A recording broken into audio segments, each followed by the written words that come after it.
Hello' বন্ধু বান্ধৱীসকল স্বাগতম জনাইছোঁ পুনৰ এটা নতুন ভিডিঅ'লৈ। আজি তোমালোকৰ লৈ আহিছে বহুত ডাঙৰ চাকৰিৰ খবৰ। ইতিমধ্যে তোমালোকে জানা যে অসম চৰকাৰৰ অধীনত বিভিন্ন চাকৰিৰ বাবে আবেদন প্ৰক্ৰিয়া চলি আছে। তাৰ মাজতে আহিছে এটা বৃহৎ ডাঙৰ খবৰ। অসম চৰকাৰ আৰু ভাৰত চৰকাৰৰ চাকৰিৰ বাবে কিছুমান পদ মুকলি হৈছে, যিবিলাক নেকি 12,000 পদ মুকলি কৰা হৈছে।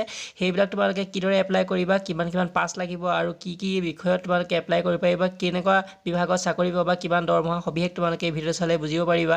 চ' ভিডিঅ'টো স্কিপ নকৰি সম্পূৰ্ণকৈ চাই থাকিবা। A to Z তোমালোকক মই এই ভিডিঅ'ত তোমালোকক দেখাই দিম আৰু সবিশেষ জানিবৰ বাবে তোমালোকে ডেসক্ৰিপশ্যন চেক কৰিবা, তাত মই সকলোবিলাকৰ লিংক প্ৰভাইড কৰি দিম। তাত তোমালোকে ক্লিক কৰি এডভাৰটাইজমেণ্ট আৰু এপ্লাই লিংকবিলাক পাই যাবা। বেছি দেৰি নকৰি অহা ভিডিঅ'টো আৰম্ভ কৰোঁ।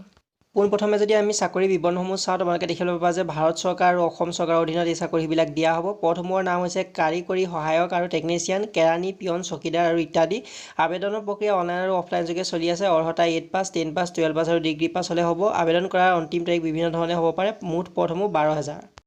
প্ৰথম চাকৰিটো যদি আমি চাওঁ, ভাৰতীয় ষ্টেট বেংকৰ ফালৰ পৰা আহিছে। পদৰ সংখ্যা 5,008টা আছে। পদৰ নাম হৈছে কনিষ্ঠ সহযোগী। আবেদনৰ অন্তিম তাৰিখ 27/9/2022। আবেদন কৰিবৰ বাবে তোমালোকে কাষত দিয়া নীলা ৰঙৰটোত ক্লিক কৰি দিলে তোমালোকে আবেদন কৰিব পাৰিবা। আৰু ছেকেণ্ডটো তোমালোকৰ আছে ন্যায়পালিকা বিভাগৰ চাকৰি। পদৰ নাম হৈছে পিয়ন আৰু চকীদাৰ। অৰ্হতা মাত্ৰ 8 পাছ লাগে। ইয়াৰ বাবে তোমালোকে আবেদনৰ অন্তিম তাৰিখটো চাই ল'বা আৰু তাৰপিছত তোমালোকে এপ্লাই কৰিবৰ বাবে কাষত দিয়া নীলা ৰিংটোত ক্লিক কৰিলে তোমালোকে আবেদন কৰিব পাৰিবা। ইয়াৰ পিছত আছে ডাক বিভাগৰ এটা বৃহৎ নিযুক্তি। পদৰ নাম হৈছে পোষ্টমেন, মেইল গাৰ্ড আৰু MTS। পদৰ সংখ্যা হৈছে 98,000। আবেদনৰ অন্তিম তাৰিখ বৰ্তমানলৈকে দিয়া হোৱা নাই। আবেদন কৰিবলৈ কাষত দিয়া নীলা ৰিংটোত ক্লিক কৰিলে তোমালোকে আবেদন কৰিব পাৰিবা।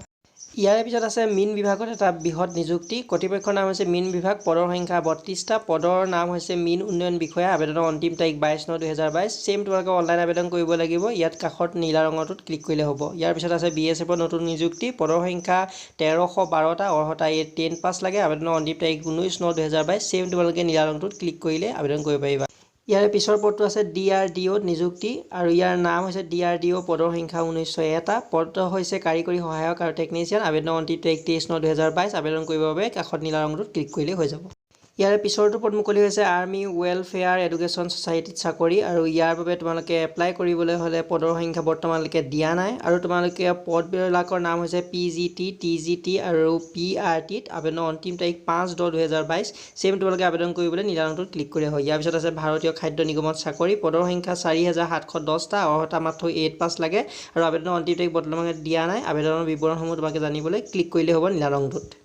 ইয়াৰ পিছৰ চাকৰিটো মুকলি হৈছে জিলা আৰু সত্ৰ ন্যায়াধীশত চাকৰি। বিভাগৰ নাম হৈছে জিলা আৰু সত্ৰ ন্যায়াধীশ। পদবিলাকৰ নাম হৈছে পিয়ন, ড্ৰাইভাৰ, টেকনিচিয়ান, এছিষ্টেণ্ট আৰু অৰ্হতা মাত্ৰ 8 পাছ লাগে। ইয়াৰ বাবে তোমালোকৰ আবেদনৰ অন্তিম তাৰিখ হৈছে 30/9/2022।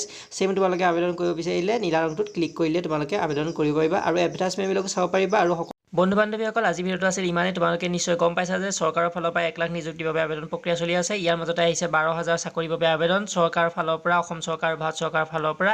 তোমালোকৰ বাবে লৈ আহিম নতুন চাকৰি খবৰবিলাক। তোমালোকে যদি জানিব বিচাৰা তেনেহ'লে আমাৰ চেনেলটো ছাবস্ক্ৰাইব কৰি কাষত থকা বেল আইকনটো অল কৰি প্ৰেছ কৰি ৰাখিবা। যেতিয়া নতুন চাকৰি আপডেট আহিব তোমালোকক মই পোনপ্ৰথমে দিম আৰু তোমালোকে নটিফিকেশ্যন পাই পোনপ্ৰথমে জানিব পাৰিবা আৰু এপ্লাই কৰিব পাৰিবা। এডমিশ্যন ফিজ আৰু কিবিলাক লাগিব সকলোবিলাক তোমালোকে ডিটেইলছ এই ভিডিঅ'বিলাক পাই যাবা। চেনেল ছাবস্ক্ৰাইব কৰি কাষত থকা বেল আইকনটো অল কৰি প্ৰেছ কৰি ৰাখিবা। লগ পাম এটা নতুন আৰু ধামাকা ভিডিঅ' সৈতে। তেতিয়ালৈকে বাই, জয় আই অসম।